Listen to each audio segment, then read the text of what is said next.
भारत की ministry of defence की yearly report में हुआ भारत की सबसे खतरनाक मिसाइल का खुलासा।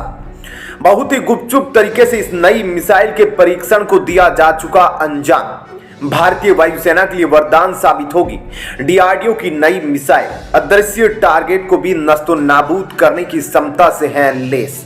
दोस्तों, भारत की मिनिस्ट्री ऑफ डिफेंस ने अपनी ईयरली रिपोर्ट में एक ऐसी मिसाइल का खुलासा कर दिया है जो इस साल की सबसे बड़ी खुशखबरी वाली खबर बन गई है। इतना ही नहीं, यह जो मिसाइल है यह मौजूदा समय की मिसाइल नहीं बल्कि 20 साल आगे की मिसाइल मानी जा रही है, क्योंकि यह उन टारगेट को हमला करने में सक्षम है जिनको बनाने में अभी चीन और पाकिस्तान जैसे देशों को दशकों का समय लगने वाला है।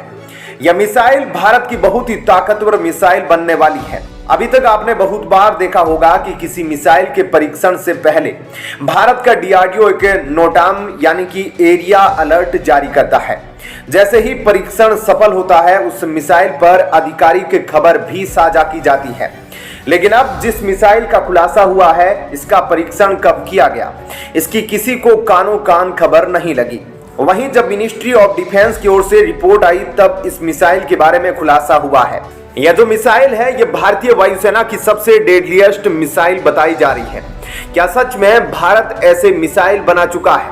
तो दोस्तों, आपको बता दें कि वर्ल्ड की एक बहुत ही फेमस डिफेंस मैगजीन है दी यूरेशियन टाइम्स, जिसने इस मिसाइल के बारे में अब से एक साल पहले ही इस भारतीय मिसाइल पर एक बड़ी खबर पब्लिश की थी, जिसमें बताया गया था कि भारत एक ऐसी मिसाइल का निर्माण कर लिया है जो किसी भी दुश्मन के टारगेट को लगभग हाइपरसोनिक की स्पीड से मार गिराने की काबिलियत रखती है। अब सोचिए आप कि अभी तक किसी भी देश के पास हाइपरसोनिक की स्पीड पर चलने वाले फाइटर जेट मौजूद ही नहीं है। इस तरह के फाइटर जेट को बनाने की जद्दोजहद की चाहत में कई देश लग चुके हैं, लेकिन उसके पहले ही इन फाइटर जेट को कैसे बीच रास्ते में ही खत्म करना है, उसका इलाज भारत खोज चुका है। दोस्तों, यह जो भारत की किलर मिसाइल है यह अस्त्र फैमिली की अपग्रेड वर्जन है, जिसका नाम अस्त्र मार्क 3 है। अस्त्र मार्क 3 की ताकत को समझने के पहले इसकी बैक स्टोरी को समझना पड़ेगा और सबसे पहले जानना होगा अस्त्र मार्क 1 को, क्योंकि यहीं से असल शुरुआत हुई थी। 1990 के दशक की शुरुआत में अस्त्र मिसाइल के निर्माण की शुरुआत हुई थी। 2004 में भारतीय रक्षा मंत्रालय ने इसके विकास के लिए भारी मात्रा में फंड देना शुरू किया। 2017 में रशियन रडार का उपयोग करके अस्त्र की फायरिंग टेस्टिंग की गई। 31 मई 2022 को मिनिस्ट्री ऑफ डिफेंस ने Hyderabad based public sector company Bharat dynamics के साथ एक कॉन्ट्रैक्ट साइन किया और 2,971 करोड़ रुपए की कीमत में इंडियन एयरफोर्स और इंडियन नेवी के लिए अस्त्र मार्क 1 मिसाइल के ऑर्डर दिए गए। अस्त्र मार्क 1 की स्पीड 4.5 मैक के आसपास है और इसकी रेंज 100 किलोमीटर है, जो 66,000 फीट की ऊंचाई तक जा सकती है। इस मिसाइल की जो तकनीक है इसे बहुत ही घातक बनाती है, वह इस मिसाइल की BBR टेक्नोलॉजी है। अस्त्र मार्क 1 के बाद अस्त्र मार्क 2 के निर्माण पर काम शुरू किया गया। इसकी लंबाई अस्त्र मार्क 1 की तुलना में ज्यादा है, जिसकी वजह से इसमें अधिक मात्रा में ईंधन लोड किया जा सकता है। अधिक ईंधन की वजह से यह ज्यादा दूरी तक जाकर वार करने की ताकत रखती है। यह अपनी परीक्षण के समय 180 किलोमीटर तक जाकर अपने निशाने को भेदने में काबिल हुई है। अस्त्र मार्क 2 मिसाइल जल्द ही भारतीय वायुसेना में शामिल होने वाली है। यानी कि दोस्तों, भारतीय वायुसेना के पास अब वह ताकत तो आ गई है जिस अस्त्र मार्क 1 और अस्त्र मार्क 2 का उपयोग करके पाकिस्तान के कई स्थानों को टारगेट में लिया जा सकता है। लेकिन अभी भी अगर अस्त्र मिसाइल की रेंज बढ़ाई जाए तो यह चीन के लिए सबसे बड़ी परेशानी का सबब बन सकती है। और फिर शुरू हुआ अस्त्र मार्क 3 के डेवलपमेंट का काम, जिस पर अब मिनिस्ट्री ऑफ डिफेंस ने भी ईयरली रिपोर्ट में जानकारी देकर मुहर लगा दी है। तो दोस्तों, जैसा कि बताया गया है कि अस्त्र मार्क 3 के उपयोग से हाइपरसोनिक की गति से आ रहे किसी भी फाइटर जेट को भी निशाना बनाया जा सकता है।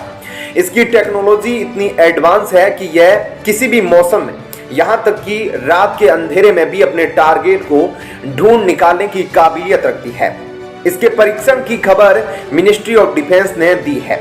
तो जाहिर सी बात है कि जल्द ही भारतीय वायुसेना के जखीरे में शामिल होगी, क्योंकि आधिकारिक पुष्टि किसी भी मिसाइल की तभी की जाती है जब वह अपने ट्रायल के अंतिम फेज में होती है। यहां अब अस्त्र मार्क 3 के कुछ गिने चुने टेस्ट किए जाएंगे, जिसके बाद सीधे ये प्रोडक्शन में पहुंच जाएगी। आपको बता दें कि अस्त्र मार्क 3 मिसाइल का निर्माण डीआरडीओ कर रहा है। यह मिसाइल भी अस्त्र मार्क 1 और अस्त्र मार्क 2 की तरह ही हवा से हवा में मार करने की खूबियों से लैस है।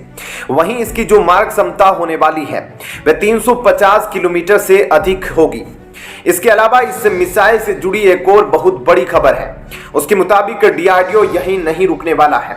खबरों में कहा जा रहा है कि डीआरडीओ इसके नेक्स्ट वर्जन का भी निर्माण करेगा, जो जमीन से हवा में वार करेगी, यानी यह जमीन से लॉन्च होकर दुश्मन के किसी भी मिसाइल, फाइटर जेट या फिर ड्रोन को निशाना बना सकेगी।